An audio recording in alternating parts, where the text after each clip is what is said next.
e sou amiga da Marjorie, entrei em contato com ela para falar porque vai ter uma palestra na OAB dia 12 sobre adoção de crianças com deficiência física no direito civil brasileiro. Aí fui convidá-la e aí ela me convidou para vir para cá. Boa tarde, eu sou Zaira e sou do Piauí. E estou aqui para conhecer o apadrinhamento afetivo, porque é uma coisa nova. Eu descobri que existia esse programa ontem, com a colega de quarto, ela me explicou, e eu estou aqui para conhecer melhor essa ideia. Boa tarde, meu nome é Tânia, eu sou de Tucumã, no Pará, e sou pedagoga técnica de uma casa-abrigo ali do município. Trabalho na rede social. Fui encomendado aqui no Distrito Federal, mas eu nasci em Belo Horizonte. E eu estou morando aqui no Guará, onde estou conselheiro tutelar, sou promotor e moderador da rede de atenção à família do Guará.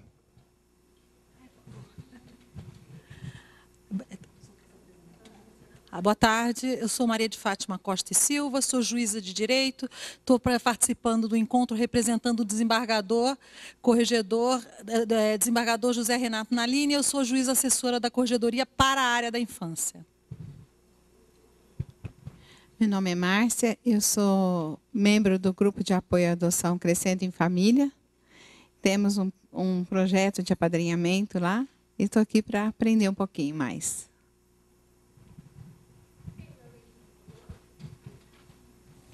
Boa tarde, meu nome é Elisângela, sou assistente social do Tribunal de Justiça do Estado do Mato Grosso do Sul, trabalho na comarca de Três Lagoas, coordeno o projeto Padrinho nesta comarca há 2 anos, e há 12 já existe o projeto Padrinho no Estado do Mato Grosso do Sul, que também é apadrinhamento afetivo, o financeiro, o voluntário, e agora nós estamos implantando a família acolhedora.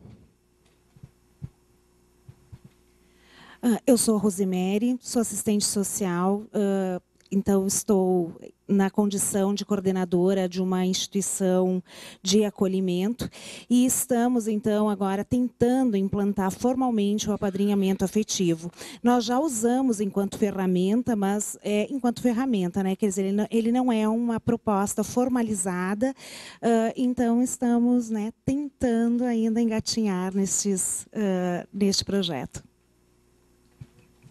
Meu nome é Clarice, eu sou servidora do Juizado da Infância e Juventude de Goiânia, e nós lá temos um projeto que é chamado de Projeto Anjo da Guarda e é de apadrinhamento. Como você colocou, tem as 3 modalidades de apadrinhamento: o prestador de serviço, o provedor e o afetivo.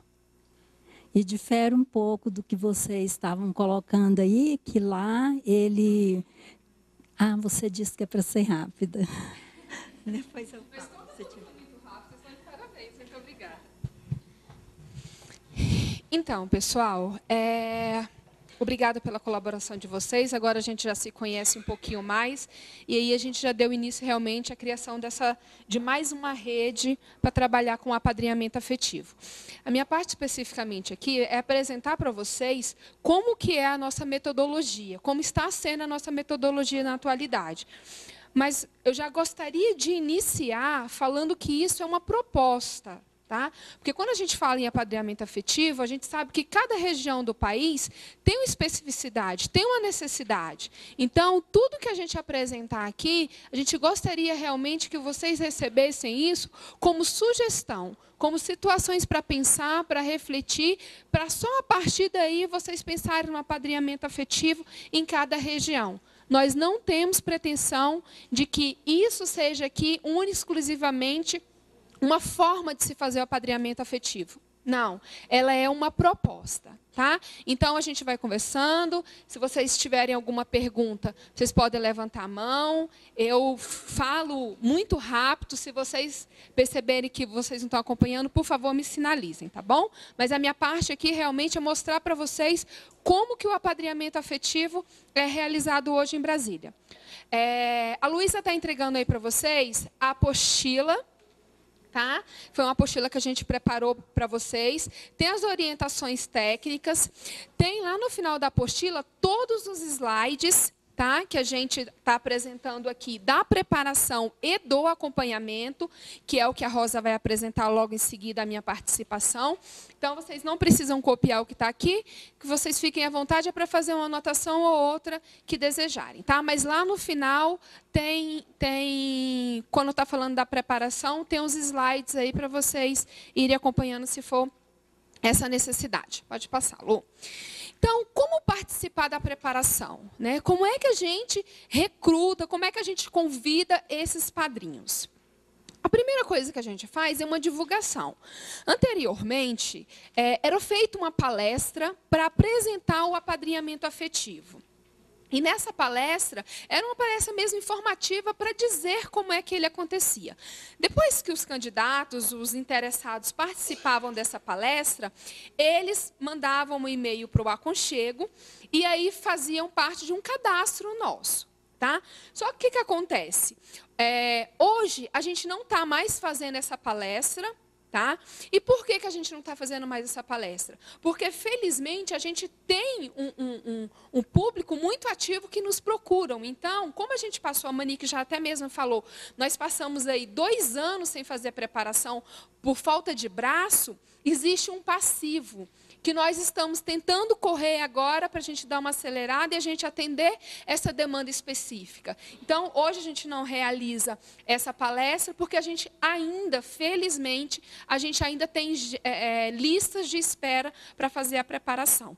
Mas a nossa divulgação do apadrinhamento era isso.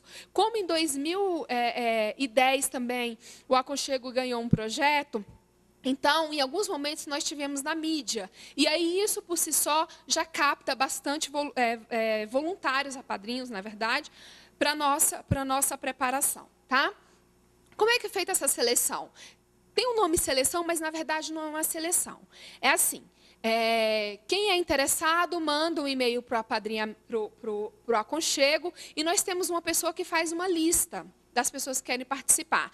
Aí eu digo para ele, Odete, nós vamos abrir uma turma de apadrinhamento para data tal. Manda o comunicado para a lista. Aí ele manda o comunicado para todo mundo, e aí os 20 primeiros que respondem, né, a gente dá sempre uma margenzinha aí, 25, 26, que respondem, eles já estão inscritos. Então, na verdade, assim, a gente fala que é seleção, mas é uma maneira só de informar essas pessoas dessa preparação.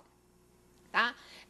A quantidade de participantes que eu acabei de falar para vocês, a gente, inclusive, hoje a gente faz com 20 candidatos a padrinhos, mas a gente pensa em testar uma configuração de grupo até menor, porque a gente está falando de um trabalho que é voluntário e que a gente gostaria de dar uma atenção, porque são múltiplos os assuntos que a gente precisa tratar numa preparação.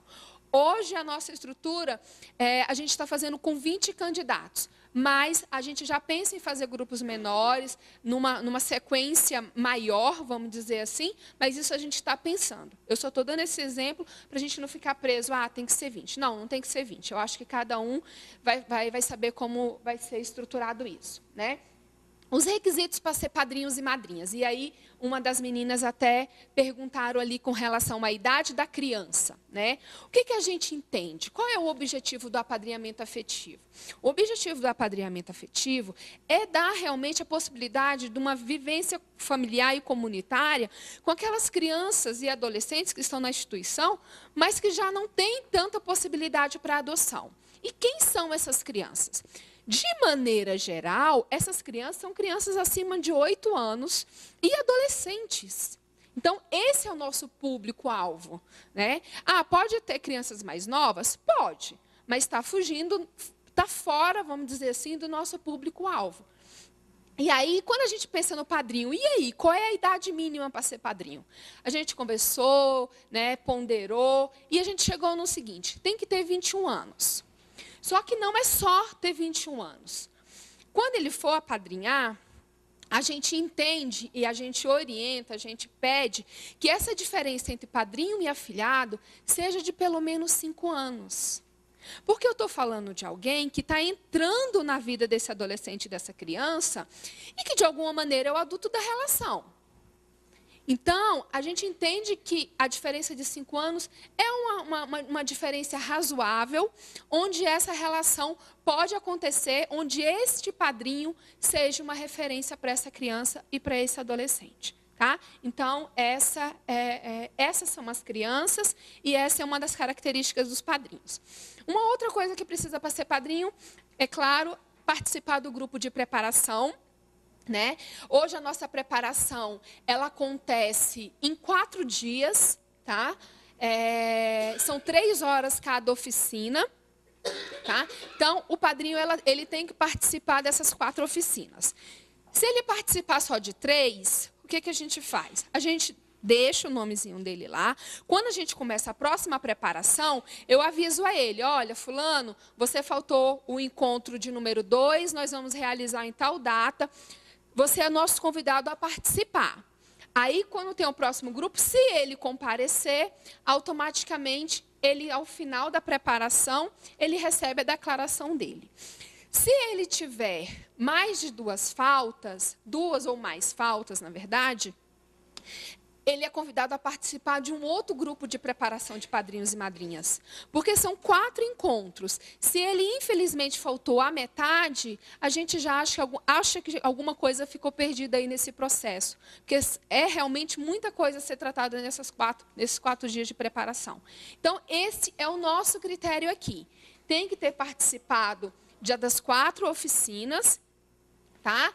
E, se tiver uma falta, esse padrinho vai ser convidado a participar de um outro grupo de preparação. Deixa eu só pegar aqui minha cola, para ver se eu esqueci alguma coisa com relação aos requisitos de ser padrinhos. Tá? Outra coisa que a gente sugere. A gente sugere que essas visitas a essa criança e esse adolescente seja feita pelo menos de 15 em 15 dias. Mas se eu não tenho disponibilidade para isso, isso também não é problema. Isso não é problema desde que aquela criança ou aquele adolescente seja informado da sua ausência. Né? Que a gente já está falando de crianças e adolescentes que, pelo histórico, já tem um histórico de abandono. Então, se eu simplesmente vou numa instituição, conheço meu afilhado hoje, e eu passo 1, 2 meses sem visitá-lo, e aí, quando eu chego lá, eu quero que ele tenha todo o carinho por mim, todo o afeto, a gente sabe que essa relação não vai se construir assim. Mas, se não puder realmente ter essa frequência desses contatos, que ele seja informado pelo menos. E isso funciona. Tá? Não possuir nenhuma demanda judicial, né, que tenha vínculo, nenhuma demanda judicial que tenha referência à criança ou adolescente, e não está cadastrado no Cadastro Nacional para adoção. Justamente a ideia que a Monique falou do test driving. Né? Então, assim, a gente realmente, se tiver essa demanda, se tiver na lista de adoção, a gente não permite a participação, porque são 2 processos muito intensos, muito específicos também, que a gente entende e respeita que cada um deve ter o seu momento. Claro, se depois de um apadrinhamento afetivo chegasse a adotar, excelente, o melhor dos mundos. Mas eu volto a frisar, o apadrinhamento afetivo, ele não tem essa característica de levar à adoção. Tá bom?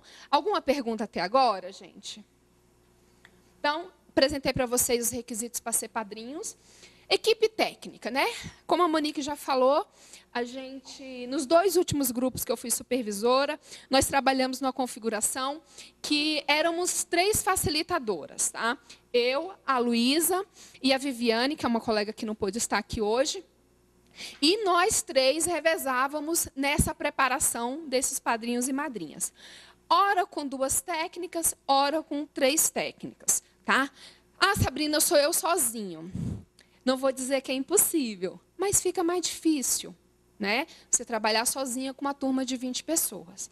Mas se não tem jeito, ok. O que a gente não pode fazer é deixar de fazer o nosso trabalho, porque, de repente, eu não tenho um estagiário, né? Eu não tenho alguém para compartilhar ali comigo. Agora, os próximos, vocês puderam ver, a gente tem bastante estagiários aqui. Muitos deles vão estar comigo agora no 2º semestre para trabalhar na preparação. Tá bom? Pode passar. Questões administrativas. Então, a carga horária, eu já falei para vocês, são 4 encontros de 12 horas. No final desses 4 encontros, eles ganham uma declaração, tá? E essa declaração eles vão apresentar no serviço de acolhimento. Vão dizer, olha, eu fiz essa preparação, tenho a minha declaração, e aí eu gostaria de apadrinhar ou amadrinhar uma criança. Né? A documentação. Nós, do Aconchego, a gente teve o cuidado de fazer um contrato de participação. E nesse contrato, fala desses requisitos que eu já mencionei a vocês, fala das orientações técnicas, fala do ECA, fala do cumprimento das regras do apadrinhamento com relação ao atraso, com relação à frequência. E tem também em nosso contrato uma escolha. E o que é essa escolha? Nós também temos categorias de padrinhos que, ao longo da preparação, no primeiro dia, em todos os encontros, a gente fala dessa modalidade, né, dessa categoria, e, no primeiro dia, ele toma conhecimento, mas ele só vai assinar isso lá no último dia. Por quê? Porque aí eu tive 4 encontros para pensar qual é a categoria que eu dou conta, qual é a categoria que eu me identifico, né? Qual é a categoria que, nesse momento, vai atender a necessidade dessa criança e desse adolescente. Então, eu vou apresentar logo mais essas categorias para vocês, que na antiga metodologia nós falávamos apenas do padrinho afetivo, que ele acabava sendo outras categorias também. Mas não tinha essa divisão e não tinha isso em declaração. Ah, Sabrina, e se eu fizer uma escolha, coloquei lá, eu sou padrinho provedor. E ao longo do processo eu quero mudar a categoria? Não tem problema nenhum. É só entrar em contato com a gente altera essa categoria e aí você vai fazer seu apadrinhamento. Ah, mas isso não parece muito burocrático? Não, até agora não tem se mostrado. Né? Tem, muito pelo contrário, tem mostrado para a gente uma perspectiva de qual é a categoria que mais os padrinhos se identificam. Então, isso é um dado que a gente tem. Então, esse contrato fica conosco. E, é claro, uma cópia para eles também. Ficha de cadastro, que aí é uma ficha básica, onde eles colocam os dados pessoais, onde eles colocam os endereços de contato. Enfim, a gente tem a pretensão, né, de ter esse cuidado, de garantir que essa criança não vai sofrer um abuso, de garantir que essa criança não vai passar com essa ficha de cadastro? Não, lógico que não. Isso é muito mais uma questão administrativa nossa. A gente entende que a rede, sim, vai dar conta disso. É mero administrativo, é uma ficha de cadastro. Tá? Termo de autorização de imagem e voz. A gente pede isso porque, ao longo da preparação, a gente faz fotos. Ao longo da preparação, a gente escreve falas dos participantes. Ao longo da preparação, as pessoas se expõem, né, de alguma maneira. A gente está falando de um trabalho em grupo. Então, a gente já teve casos de mãe por adoção ou outras situações onde os candidatos a padrinho colocam coisas muito íntimas ali na preparação. Né? Então, tem que ter eu já estou falando, na verdade, de declaração de privacidade. Tem que ter uma privacidade. Quando a gente faz fotos, nós, ONG, nós utilizamos isso em congressos. Vocês, quem chegou mais cedo, teve a oportunidade de ver um videozinho que foi entregue em CD para os padrinhos no final da preparação. Essas fotos são utilizadas em congressos, né? E a gente está falando que a gente tenta produzir, a gente está produzindo tecnologia social, nós somos estudiosos, então, em algum momento, eu posso utilizar uma imagem ou outra. Se for o desejo de vocês também na área, então, é interessante realmente ter essa autorização de imagem e voz, para lá no futuro vir um padrinho reclamar e dizer, olha, mas eu não autorizei. E aí, como é que a gente faz isso? Né? Porque a gente está numa sala com 23 técnicas, todo mundo tirando foto, a gente muda a cor do cordãozinho do crachá. Então, aquele padrinho que não se sentia à vontade de estar nas fotos, a gente respeita. Ele vai ganhar, eu uso o barbante branco para quem autoriza, e eu uso o barbante vermelho para quem não autoriza. Então, na hora de gravar o CDzinho para entregar lá para os padrinhos com as fotos da preparação, a gente retira aquela pessoa, é um direito dela. né? Agora, ela também não ganha um CD, né? Porque também não faz sentido. Ele está levando uma lembrança que ele não consta nela. Então, a gente identifica com esse crachá, com um barbante vermelho, as pessoas que não é para sair na foto.